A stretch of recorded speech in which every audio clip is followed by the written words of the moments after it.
May 8, 1945. A day that marked both the end of a world and the beginning of another. Across the cold grey waters of the Atlantic, the sea was eerily calm, as if holding its breath after 6 years of relentless war. Beneath those waters, hundreds of German submarines, the feared U-boats of the Kriegsmarine, drifted silently, their commanders awaiting orders that would decide their fate. They had terrorized the oceans, strangling Allied supply lines, sending thousands of tons of merchant shipping to the bottom, and earning the name the Grey Wolves for their predatory efficiency. But now, the pack had lost its master. Hitler was dead, Berlin was in ruins, and the man who had once commanded this invisible fleet, Admiral Karl Dönitz, had just issued his final command: surface surrender and end the war beneath the waves. For the men inside those iron coffins, the order was both liberation and humiliation. Many of them had spent months submerged, haunted by sonar pings and depth charge explosions, sustained only by stale air, cold bread, and the echo of the engines. Now they rose slowly toward the light, through murky layers of seawater that had once been their refuge. When their periscopes broke the surface, the world above had changed forever. Across the Bay of Biscay, the Norwegian fjords, and the Arctic approaches, periscopes turned into conning towers, and conning towers became white flags. Allied aircraft flew overhead, circling like vultures, photographing the ghostly procession of steel cylinders gliding toward surrender. The mighty wolf packs, the nightmare of every convoy sailor, were reduced to helpless silhouettes, stripped of purpose. At Loch Eribold in Scotland, Royal Navy sailors watched in disbelief as one by one the German submarines appeared on the horizon, their crews lined up on deck, standing stiffly in formation. Some raised their arms in salute, others merely stared into the mist. Nearly 40 submarines gathered in that one remote anchorage, forming a metallic cemetery on the water, the funeral procession of an empire's pride. Each boat carried a story. Some had survived the brutal convoy battles of the North Atlantic. Others had been hunted relentlessly from Norway to the Caribbean. Their hulls were scarred by explosions, their ballast tanks leaking, their paint eaten away by salt and time. And yet, each was a technological marvel, the product of years of German engineering obsession, the apex of submarine warfare in 1945. As they surrendered, Allied officers boarded them methodically. They confiscated Enigma codebooks, torpedo manuals, and navigation charts marked with patrol routes. Every bolt and valve was examined. The Royal Navy engineers were stunned by what they found: pressure hulls thicker than expected, sonar systems ahead of their time, and new propulsion mechanisms that hinted at a future of underwater endurance that no Allied design yet matched. By late May, Allied harbors were clogged with these captured monsters. Portland, Liesehalley, and Loch Ryan overflowed with German steel. The logistical nightmare was immense: more than 150 submarines, hundreds of officers and crew, all demanding disarmament, cataloguing, and eventual disposal. But the Allies quickly realized that beneath this logistical chaos lay an extraordinary opportunity. Germany's defeat had handed them the keys to the most advanced submarine technology on Earth. The Type TRL Zoll and X-37 models, streamlined, electric-driven, capable of remaining submerged for days instead of hours, represented a revolution in naval warfare. They were the first true submarines of the modern age, designed not merely to dive temporarily, but to live and fight underwater. Allied intelligence officers knew it immediately. These designs would shape the next generation of underwater combat. And in the coming months, as the wreckage of the Third Reich was divided among the victors, the U-boats would become prizes in a new and silent contest, not between nations at war, but between former allies, now drifting toward the Cold War. The question was simple but explosive. What do you do with hundreds of submarines built by a regime that no longer exists? Machines that could tip the balance of power in the seas for decades to come. By the autumn of 1945, the victorious Allies faced an unexpected burden: the physical embodiment of the Reich's most sophisticated weapon. The harbors of Scotland, Ireland, and England had become steel graveyards, filled with dozens upon dozens of surrendered U-boats tethered to one another by thick ropes bobbing quietly in the tide. They were symbols of a war that refused to die, Each submarine represented not just engineering excellence, but also 6 years of terror, death, and domination beneath the sea. Keeping them afloat was costly, dangerous, and politically untenable. And so the British Admiralty made a grim decision. These machines of war would be erased from existence. The operation would be called Deadlight. Between November 1945 and February 1946, under grey winter skies and relentless Atlantic storms, the Royal Navy began towing the captured submarines out into the open ocean, 100 miles northwest of Ireland, to destroy them one by one. The goal was both practical and symbolic, to prevent any possibility that Germany could ever again command the depths of the sea. But it was also an act of ritual purification, a mechanical exorcism of the ghosts that had haunted the Atlantic for half a decade. The logistics of Operation Deadlight were staggering. In total, 156 U-boats had surrendered. Of these, 116 were marked for destruction. The remaining few, those with technological value, were temporarily spared for study. The rest were divided into 3 designated dumping zones known by code names XYY and ZZ. There, beyond the sight of land, the Royal Navy would sink them by gunfire, explosives, or by simply opening their sea valves and letting the ocean swallow them whole. But this was not a clean, orderly process. The submarines were in catastrophic condition. Some had been sabotaged by their own crews before surrender.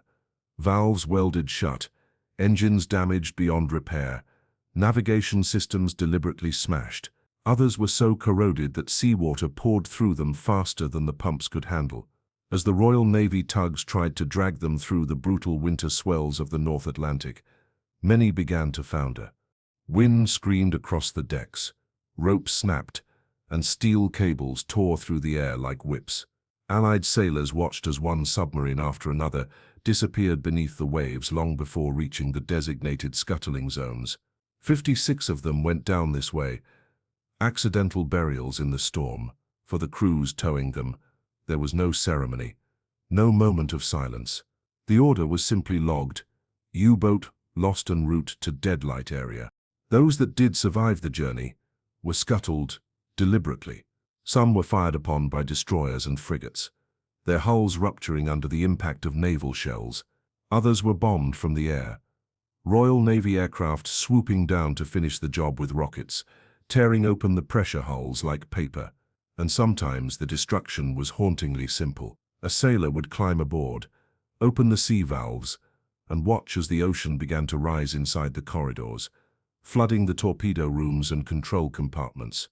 The last thing seen before the submarine slipped beneath the waves would be a hiss of air bubbles and the pale German insignia disappearing into darkness. Among these doomed vessels were some of the most infamous names in the Kriegsmarine's register. U-2336, the last submarine to ever sink Allied ships during the war, surrendered peacefully in June 1945, only to be deliberately sent to the bottom in January 1946. U-295, U-1105, and U-3514 followed soon after.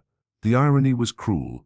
These machines, built for stealth and survival, now sank without resistance, victims not of combat, but of peacetime bureaucracy. Each sinking was logged with precise coordinates, as if to record a new kind of grave, and yet many of the destroyer's crews confessed to an unease about the task. There was something unsettling in the image of these empty, silent predators being led to execution. No torpedoes, no defiance, only the slow inevitability of gravity and salt water. By February 1946, the operation was nearly complete.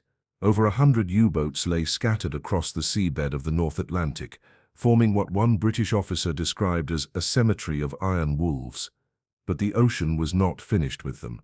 Over the following decades, storms shifted their positions, sand buried their hulls, and corrosion ate away at the steel. The world forgot. Then, in the early 2000s, when maritime archaeologists led by Dr. Innes McCartney returned to the Deadlight sites with sonar and deep-sea cameras, they made an astonishing discovery. Dozens of U-boats still resting intact, preserved by the cold darkness. The images revealed submarines sitting upright on the ocean floor, periscopes still raised, torpedo tubes still loaded. Some even retained visible markings, as if frozen mid-patrol. The seabed had become a museum, one built by history, curated by time. Operation Deadlight had achieved its mission to erase the physical threat of the Kriegsmarine's undersea fleet. But in doing so, it had created something far more enduring, an underwater necropolis that whispered of a time when humanity fought not only across continents and skies, but also in the suffocating black silence beneath the sea. For most people in 1946, the chapter of the U-boats ended there. But for the great powers, it was only the beginning, because deep within the steel bones of those submarines lay a treasure more valuable than any sunken gold: technology. And soon Britain, America, and the Soviet Union would begin fighting over it. In the months that followed the scuttling of the last U-boats, the world entered a new and uncertain era. The guns of World War II had fallen silent, but in the laboratories, shipyards, and secret testing facilities of the victorious nations, a new struggle was already taking shape, not over territory but over ideas, blueprints, and stolen knowledge. For the first time in history, the spoils of war were not measured in land or treasure, but in technology. And among all the technological prizes taken from the ruins of the Third Reich, none fascinated the Allies more than the U-boats. The Allies had learned enough during the war to understand that German submarine engineering had leapt years ahead of its time. The final generation of U-boats, the Type 61s and Type 63, were unlike anything else on Earth. They were faster underwater than on the surface, capable of staying submerged for days without surfacing, and equipped with revolutionary snorkel systems that allowed them to run their diesel engines while hidden beneath the waves. These machines represented the future, the blueprint for what submarine warfare would become in the atomic age. And everyone wanted a piece of that future. To manage the chaos, the Allies created the Tripartite Naval Commission in August 1945, a fragile diplomatic mechanism designed to divide the captured fleet between the United States, the United Kingdom, and the Soviet Union. Officially, it was meant to ensure fairness and prevent conflict.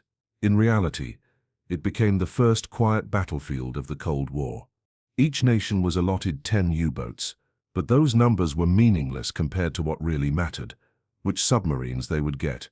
Behind closed doors, naval officers and engineers negotiated fiercely, lobbying for the Type 61 and DAX 130 designs, the jewels of the Kriegsmarine. British officials argued that they had borne the brunt of the U-boat war and therefore deserved priority.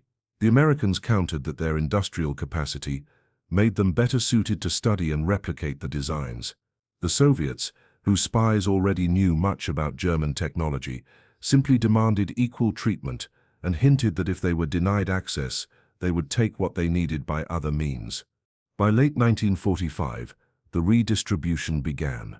German submarines were stripped of their swastikas, repainted, and towed under new flags. Crews of the Royal Navy, the US Navy, and the Soviet Navy boarded them, photographing every panel, measuring every valve, taking apart every motor. In Portsmouth and New London, American engineers crawled through the tight corridors of captured U-boats with flashlights and notepads, sketching propulsion systems, battery layouts, and sonar wiring. One officer remarked that it was like stepping a decade into the future. The US Navy soon took possession of several key vessels, including the remarkable U-234, a long-range cargo submarine that had been captured while attempting to reach Japan with a secret payload of uranium oxide and advanced jet engine parts. Inside its sealed compartments were also 2 Japanese officers and crates marked with Luftwaffe insignia, evidence of an alliance that had been planning a transfer of cutting-edge technology right until the very end. The Americans unloaded its cargo, studied every component, and classified the findings. U-234 itself was eventually sunk during weapons testing in 1947, but its secrets had already entered American laboratories. Meanwhile, the Royal Navy kept several Type Gushing boats for endurance testing. One of them, U-3017, was renamed HMS N-41 and spent months being pushed to its mechanical limits. British engineers were astonished by its silent running systems, the precision of the electric motors, the hydrodynamic hull design, and the sonar arrays that could detect a destroyer before the destroyer could hear it. Even the periscopes, built with superior optics, were far ahead of Allied standards. The British soon incorporated many of these innovations into their post-war submarine classes, effectively using the defeated enemy's knowledge to shape their own fleet. But the story took a darker turn in the East. The Soviet Union, desperate to rebuild and modernize its navy, received several of the most advanced German boats as part of its allocation, including intact Type Tiki bomb hulls.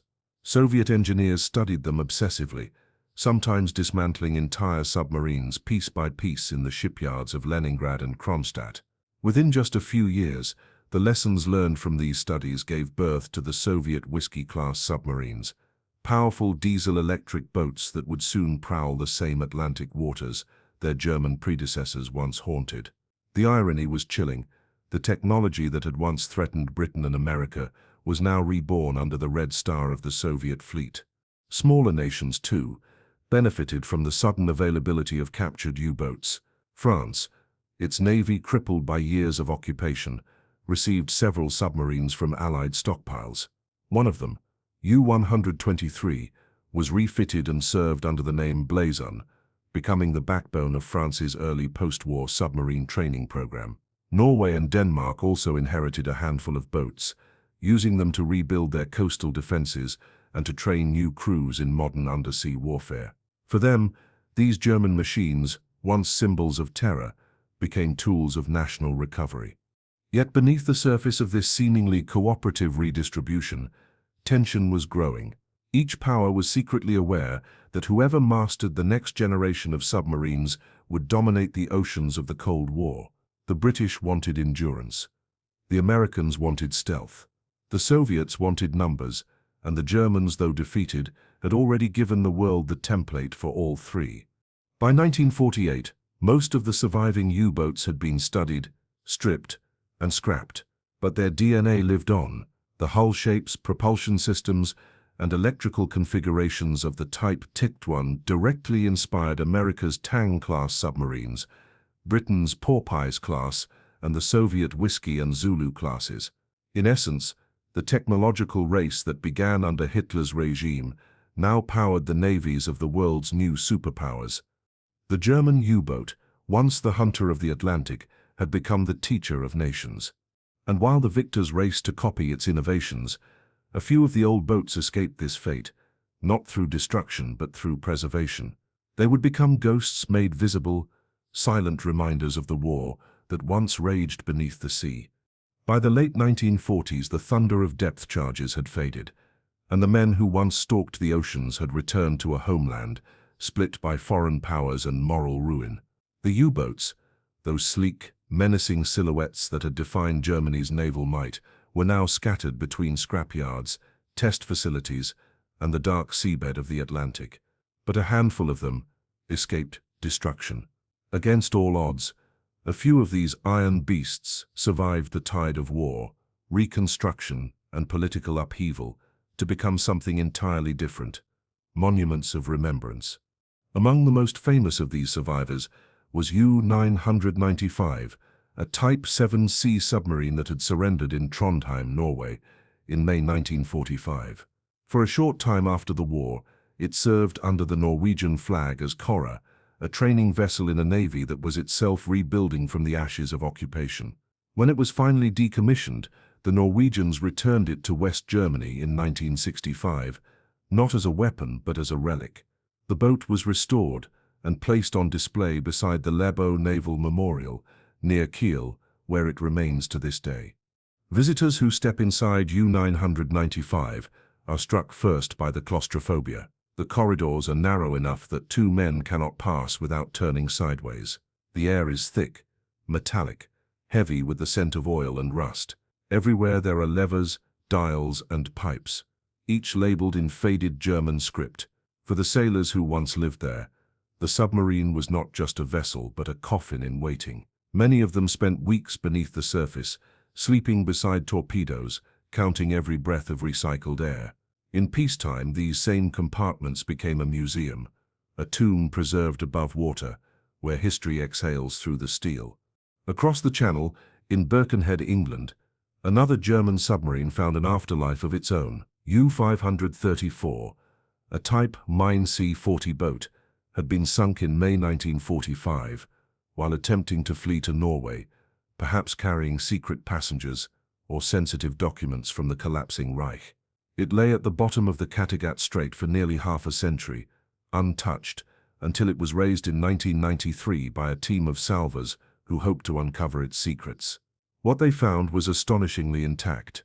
The engines, the bunks, even personal belongings, boots, letters, razors, all sealed in a world of silt and salt.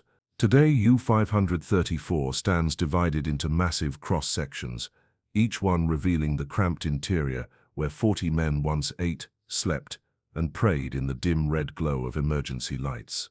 It is less a museum exhibit than a cross-section of fear, discipline, and human endurance frozen in time.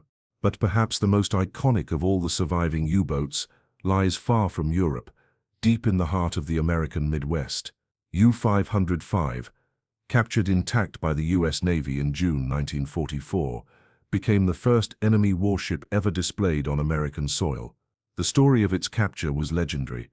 After a daring naval engagement off the coast of West Africa, the submarine was boarded while still afloat, yielding not only Enigma codebooks, but also a living prize for Allied intelligence. For years it served as a top-secret study object at American naval bases before being preserved and transported to the Museum of Science and Industry in Chicago, where it was restored to near-operational condition. Today it rests in a specially constructed underground exhibit, suspended in darkness under theatrical light, as though it still prowled the depths. Visitors walk along metal catwalks, gazing into its shadowed interior, where the echoes of footsteps mimic the long-dead rhythm of a crew on patrol. France, too, found symbolic value in one of the captured submarines. U-123, Retrisson Blazon, served for several years in the French Navy, helping to train a new generation of submariners in tactics once used against them. When its service ended, it was preserved in Lorient, the very port from which it had once sailed under the swastika. Now its grey hull sits quietly near the massive concrete pens that once protected the U-boat fleet from Allied bombers, a ghost reunited with its birthplace. Even decades later, the fascination with these vessels endures. Historians, divers, and veterans continue to be drawn to them, not because they represent victory or defeat, but because they embody something deeper, the intersection of technological ambition and human fragility. Inside every surviving U-boat are clues to the duality of the 20th century: genius and destruction, courage and tragedy, precision and despair. Beneath the waves, the story continued. The wrecks of Operation Deadlight, long forgotten, became artificial reefs teeming with marine life. Fish and coral colonized the twisted metal, turning instruments of war into sanctuaries of life. In sonar scans, their shapes still emerge, long, slender shadows on the ocean floor, resting in silent formation as though waiting for orders that will never come. Maritime archaeologists who have visited the wrecks describe an eerie stillness. The boats sit upright, their torpedo hatches closed, their periscopes raised, as if still searching for convoys in the fog of eternity. For the men who survived the U-boat service, and there were few, these relics carry an unbearable weight. Of the 40,000 German submariners who went to sea during the war, more than 30,000 never returned. Their death rate was among the highest of any branch in the armed forces. Each surviving boat, therefore, stands as both a machine and a memorial, a steel tombstone for a generation of sailors lost to the deep. And yet, the legacy of the U-boats cannot be measured only in loss. They changed naval warfare forever. The design principles perfected in those final years of the Reich, the streamlined hulls, the battery systems, the stealth-oriented philosophy, became the foundation for post-war submarine technology in every major navy. In a grim paradox, the very vessels built to wage total war ended up shaping the balance of power in a nuclear world that would spend the next half-century trying to prevent another cataclysm. Today, whether standing on the cold deck of U-995 in Kiel, walking through the dissected steel corridors of U-534, or descending into the dim-lit chamber of U-505 in Chicago, visitors are confronted not with glory, but with memory, the kind that hums quietly through the rivets of history. The U-boats, once symbols of terror, have become instruments of reflection. Their silence speaks not of victory, but of the cost of invention, the weight of human ambition, and the deep, unending echo of the sea. Today, the ocean keeps their secret. Beneath layers of salt, silt, and time, the remains of hundreds of U-boats lie scattered across the Atlantic like bones of a fallen empire. Silent, motionless, their hulls encrusted with coral, their names erased by rust. The sea has taken them as its own, transforming once lethal machines into monuments of history. Each wreck tells a fragment of a larger story, a story of ambition without restraint, of technological mastery entwined with moral collapse, of courage and futility interwoven into the same strand of steel. For decades, no one cared to remember them. The victors wanted progress, the defeated wanted to forget. But the ocean does not forget. Its cold embrace preserved these ghosts better than any archive ever could. When sonar pulses sweep across their resting places today, they return echoes that are both mechanical and human, the faint heartbeat of a world that drowned itself in its own invention. The legacy of the U-boats is not simply one of destruction. It is also the story of how war accelerates innovation, how desperation breeds genius, and how that genius, once unleashed, reshapes the very future it tried to destroy. The Type Kent E-1 and T-3 submarines were the prototypes of modern warfare beneath the waves, ancestors of the silent nuclear-powered predators that would define the Cold War. What the German engineers had begun in secrecy, the Americans, British, and Soviets perfected in rivalry. The Atlantic battlefield of 1942 became, in another form, the underwater chessboard of 1962, when missiles, not torpedoes, became the new language of deterrence. And yet, for all their technological brilliance, the U-boats remain a profoundly human story. Inside every surviving submarine, you can still see the handprints of the men who built and served them, the worn grips on the ladder rails, the initials carved into bulkheads, the coffee stains that never washed away. They were young men, most barely in their 20s, fighting in a world that offered them neither victory nor escape. When the war ended, many were forgotten, their names lost to the sea, but their machines endured, silent, unfeeling witnesses to what they endured and what they believed. In a cruel twist of history, these same machines that once represented the peak of German power now stand as memorials of German loss. At Le Beau, at Lorient, at Chicago, school children walk through the same narrow corridors where men once whispered their last prayers.